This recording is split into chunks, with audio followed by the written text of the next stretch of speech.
सोनम वांगचुक का नाम तो आप सबने सुना होगा। वो लद्दाख के हैं और पूरे देश में मशहूर हैं।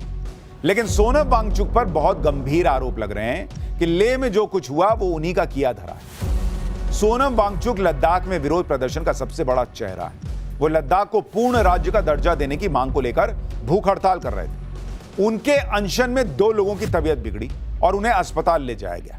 यहीं से शांतिपूर्ण प्रदर्शन हिंसक हो गया और लेह में आग लगी। सोनम वांगचुक का नाम तो आप सबने सुना होगा। वो लद्दाख के हैं और पूरे देश में मशहूर हैं। लेकिन सोनम वांगचुक पर बहुत गंभीर आरोप लग रहे हैं कि लेह में जो कुछ हुआ वो उन्हीं का किया धरा है। सोनम वांगचुक लद्दाख में विरोध प्रदर्शन का सबसे बड़ा चेहरा है। वो लद्दाख को पूर्ण राज्य का दर्जा देने की मांग को लेकर भूख हड़ताल कर रहे थे। उनके अनशन में 2 लोगों की तबीयत बिगड़ी और उन्हें अस्पताल ले जाया गया। यहीं से शांतिपूर्ण प्रदर्शन हिंसक हो गया और लेह में आग लगी। इस हिंसा के बाद सोनम वांगचुक ने अपना अनशन रद्द कर दिया, लेकिन गृह मंत्रालय ने सीधा नाम उन्हीं का लिया कि वांगचुक की वजह से लेह में बवाल हुआ। सोनम वांगचुक पर ताबड़तोड़ एक्शन भी शुरू हो गए, लेकिन वांगचुक ने लेह हिंसा को लेकर यह कहा कि यह युवा पीढ़ी की भड़ास है, एक तरह का जेनजी आंदोलन है। लेह में हिंसा के बाद सोनम वांगचुक सफाई दे रहे हैं। वांगचुक इस हिंसा को युवाओं की भड़ास बता रहे हैं, लेकिन गृह मंत्रालय ने लेह हिंसा को लेकर वांगचुक पर जो आरोप लगाए हैं उसके मुताबिक सोनम वांगचुक के भड़काऊ बयानों से हिंसा भड़की। हिंसा जब भड़क गई तो वांगचुक स्थिति संभालने की कोशिश करने की जगह पर अपनी भूख हड़ताल तोड़कर एक एम्बुलेंस में बैठे और अपने गांव निकल लिए। यानी अगर सोनम वांगचुक चाहते तो भीड़ को कंट्रोल कर सकते थे, यह आरोप लग रहा है। और सोनम वांगचुक खुद कह रहे हैं कि भाई ये उनके इस आंदोलन को पूरे लेह का समर्थन था, लद्दाख का समर्थन था। तो अगर सोनम वांगचुक इतने बड़े लीडर हैं तो उनको उस भीड़ को कंट्रोल भी करना चाहिए था जो बेकाबू हो रही थी। और सोनम वांगचुक पर इस वक्त एक बड़ी खबर भी आ रही है। लेह हिंसा मामले में लद्दाख पुलिस का एक्शन होने की खबर आ रही है। सोनम वांगचुक पर एफआईआर दर्ज हो गई है। लद्दाख पुलिस ने लेह हिंसा पर एफआईआर दर्ज की है और एफआईआर में एक आरोपी सोनम वांगचुक को भी बनाया गया है। यानी सोनम वांगचुक की मुश्किल बढ़ रही है। पहले गृह मंत्रालय की रिपोर्ट में उनको इस हिंसा का कारण बताया गया और अब बड़ी खबर आ रही है कि जो एफआईआर हुई है उसमें सोनम वांगचुक को भी एक आरोपी बनाया गया है। उस एफआईआर में लेह हिंसा पर एफआईआर जो दर्ज हुई उसमें सोनम वांगचुक का नाम भी शामिल है। लेकिन लेह हिंसा पर एक बयान जारी करते हुए गृह मंत्रालय ने क्या बताया था आपको वो भी बताता हूं। सोनम वांगचुक ने 10 सितंबर को भूख हड़ताल शुरू की, जबकि यह बात सबको पता थी कि भारत सरकार सक्रिय तौर से एपेक्स बॉडी लेह और करगिल डेमोक्रेटिक अलायंस के साथ बातचीत कर रही। गृह मंत्रालय ने कहा कि जिन मांगों को लेकर वांगचुक भूख हड़ताल पर थे वो मुद्दे उस बातचीत में शामिल थे। कई नेताओं ने वांगचुक से भूख हड़ताल खत्म करने को कहा था, लेकिन वांगचुक ने ऐसा नहीं किया। वांगचुक ने अरब स्प्रिंग शैली के विरोध प्रदर्शनों और नेपाल में जिंसी के विरोध प्रदर्शनों का भड़काऊ उल्लेख करके लोगों को गुमराह किया। 24 सितंबर को लगभग 11:30 बजे वांगचुक के भड़काऊ भाषणों से उकसाई गई भीड़ भूख हड़ताल स्थल से निकली और हिंसा करने लगी। यह गृह मंत्रालय की रिपोर्ट में कहा गया है। यानी गृह मंत्रालय बिना किसी इफ एंड बट के साफ साफ कह रहा है कि सोनम वांगचुक ने हिंसा भड़काई और इसलिए अब यह कहा जा रहा है कि किसी भी वक्त वांगचुक की गिरफ्तारी हो सकती है।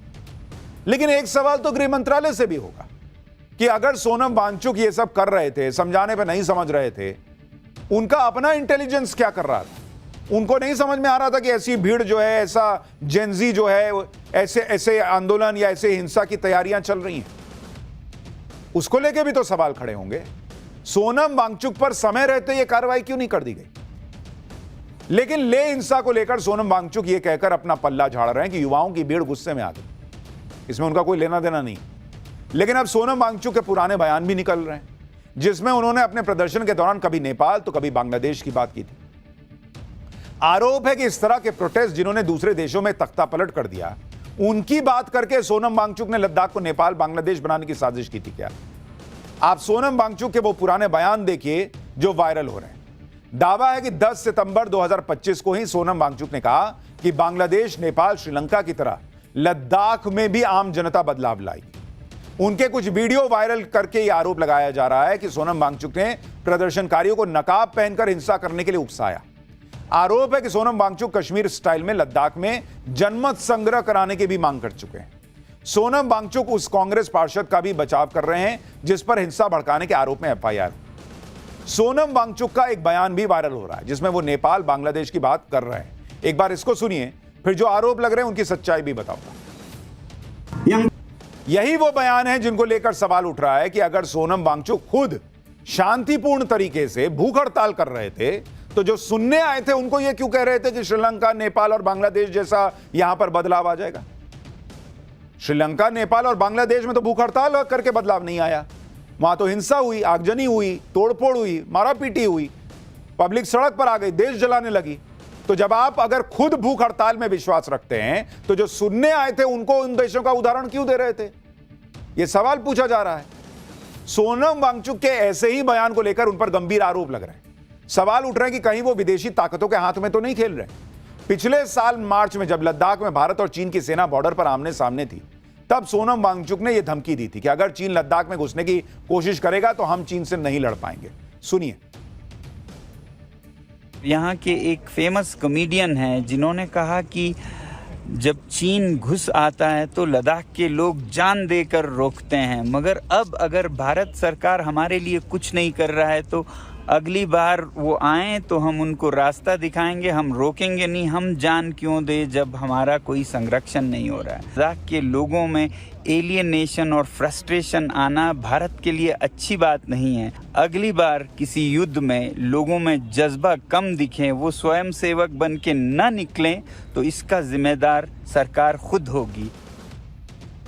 सोनम वांगचुक का एक पक्ष अगर सही भी हो सकता है कि वो सरकार को जगाने का प्रयास कर रहे थे, तो दूसरा पक्ष ये गलत लगता है कि वो जो उदाहरण दे रहे हैं वो ठीक नहीं, कि अगर सरकार हमारे लिए, लद्दाख के लोगों के लिए कुछ नहीं कर रही है तो लद्दाख के लोग चीन से जब लड़ने का मौका आएगा तो घर से ना निकलें। तो आप उस पर आश्चर्य मत कीजिएगा। क्यों ना निकलिएगा बॉस? अगर देश आपके लिए कुछ नहीं कर रहा है तो आप देश को छोड़ दीजिएगा। घर में अगर माँ बाप आपके लिए कुछ नहीं कर रहे हैं तो आप छोड़ दीजिएगा कि ना अब तो हम घर में कुछ हो जाए, चोर आ जाए, डकैत आ जाए, हमको कोई फर्क नहीं पड़ता, होने तो जाओ जाओ ले लो, उधर पैसा रखा ले लो। ऐसा करते हैं आप अपने घर में। तो लद्दाख के लोगों का भी घर है ना भारत। सरकार से आपको नाराजगी है, इलेक्शन में बदल दीजिए सरकार, लेकिन चीन घुसेगा और हम कुछ नहीं करेंगे, यह कैसे चलेगा? इतना ही नहीं, सोनम वांगचुक के विदेशी दौरों पर भी सवाल उठते रहे। आरोप है कि इसी साल फरवरी में सोनम वांगचुक पाकिस्तान गए थे। पाकिस्तान की मीडिया के कार्यक्रम में शामिल होते हुए वांगचुक ने पाकिस्तान की मीडिया की तारीफ की थी। स्कार्दू और बाल्टिस्तान जैसे इलाकों को ऑटोनॉमी देने के लिए वांगचुक ने पाकिस्तान की तारीफ की थी। इसके अलावा तिब्बत को ऑटोनॉमी देने पर भी वो चीन की तारीफ कर चुके हैं। सोनम वांगचुक की एक और फोटो भी वायरल हो रही है जिसमें वो भारत विरोधी माने जाने वाले बांग्लादेश के मोहम्मद यूनुस के साथ दिख रहे हैं। इस पर सोशल मीडिया पर लोग सवाल उठा रहे हैं कि क्या सोनम वांगचुक की चीन, पाकिस्तान, बांग्लादेश से नजदीकी। हालांकि ये फोटो कब की है ये तो अभी पता नहीं। और मोहम्मद यूनुस तो कोई आज ना बने भाई बांग्लादेश के केयरटेकर पीएम, उसके पहले किसी के साथ फोटो खिंचा लेंगे तो उसकी कोई सेटिंग गेटिंग है। सोनम वांगचुक पर जो गंभीर आरोप लगे हैं उनमें एक आरोप यह भी लग रहा है विदेशी फंडिंग को लेकर। सोनम वांगचुक से जुड़ी जो संस्थाएं, उसमें कई वित्तीय गड़बड़ियों के भी आरोप लग रहे हैं। सोनम वांगचुक HIAL यानी हिमालयन इंस्टीट्यूट ऑफ ऑल्टरनेटिव्स नाम की संस्था के फाउंडर हैं। साल 2023-24 में इस संस्था को 6 करोड़ की डोनेशन मिली और अगले ही साल ये डोनेशन 15 करोड़ हो गई। आरोप लग रहा है कि HIAL के 7 बैंक खाते हैं जिनमें से 4 अघोषित हैं। आरोप है कि इस संस्था के पास विदेश से करीब 1.5 करोड़ रुपए आए, लेकिन इस संस्था के पास FCRA का पंजीकरण नहीं है जो विदेश से पैसा मंगवाने के लिए जरूरी होता है। एक और कंपनी है जिसका नाम शेश्योन इनोवेशंस प्राइवेट लिमिटेड है। इसके डायरेक्टर वांगचुक और उनकी पत्नी है। आरोप है कि HIAL से करीब 6 करोड़ रुपए का ट्रांजैक्शन वांगचुक ने अपनी निजी कंपनी में कर लिया।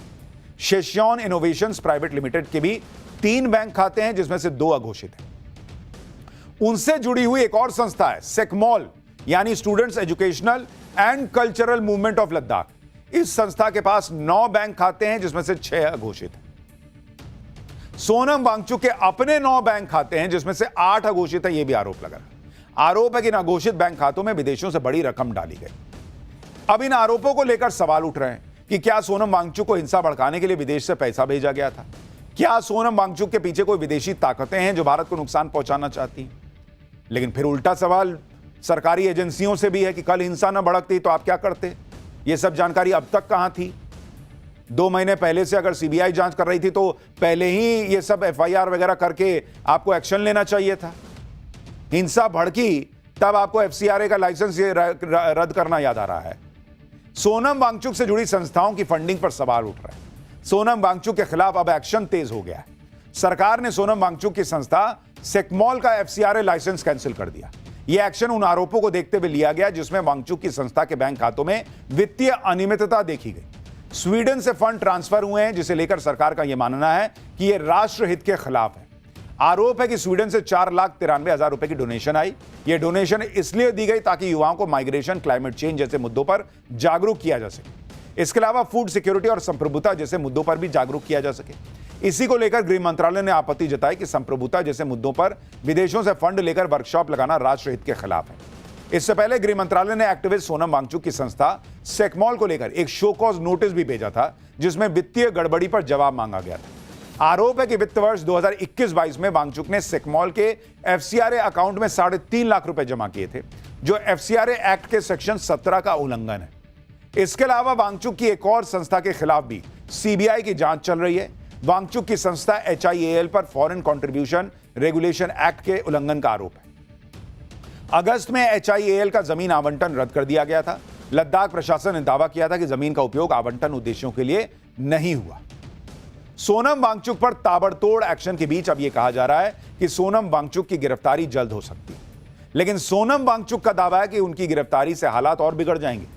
वो कह रहे हैं कि हिंसा के लिए उन्हें बलि का बकरा बनाया जा रहा है। सोनम वांगचुक ने कहा कि उन्हें पब्लिक सेफ्टी एक्ट में 2 साल के लिए जेल में डालने की तैयारी चल रही है। हालांकि सोनम वांगचुक पर उठे सवालों के बीच उनके कुछ ऐसे वीडियो भी वायरल हो रहे हैं जिनका कल की हिंसा से कोई लेना देना नहीं।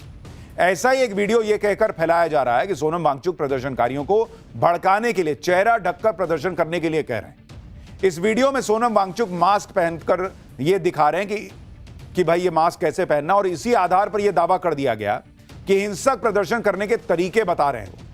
लेकिन इस वीडियो की सच्चाई कुछ और ही निकली। यह वीडियो कोविड के दौरान का है, जिसमें मास्क पहनकर प्रोटेस्ट करने के बारे में तब के बारे में बताया गया है। लेकिन ऐसे वीडियो को ले हिंसा के ठीक पहले का वीडियो बताकर वायरल किया जा रहा है। यह कहा जा रहा है कि वो तो मास्क पहन के प्रदर्शन करना सिखा रहे हैं। लेकिन यह वीडियो कोविड का वक्त का है कि भाई उस वक्त अगर कुछ चल रहा था तो भाई उसमें मास्क पहन के प्रदर्शन कर रहा है। For more of such videos, do like, share and subscribe to ET Now Swadesh.